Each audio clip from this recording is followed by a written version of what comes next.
चिमणी सारख्या डोळ्याला गढुळाचं पाणी दिसत होतं. नुकताच पाऊस पडून गेला होता. हे सगळं दृश्य पाहत असताना मला आठवतंय ते म्हणजे गढुळाचं पाणी कशाला ढवळलं. गलुळाचं पाणी कशाला ढवळीले मागाच्या पियाला तू का ढवळीले. गलुळाचं पाणी कशाला ढवळीले मागाच्या पियाला तू का ढवळीले. आपल्याला गढुळाच्या पाण्यावर नव्हतं थांबायचं. आपल्याला जाणून घ्यायचा होता तो म्हणजे समोर दिसणारा नजारा.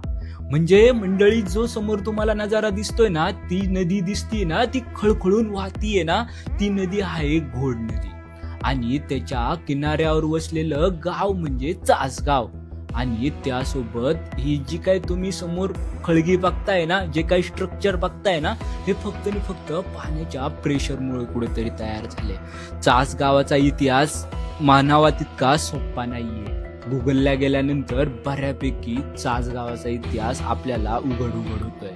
कुठेतरी धार्मिक स्थळं भरपूर आहे आणि ह्या नदीचा इतिहास सुद्धा खूप सारा रंगीन.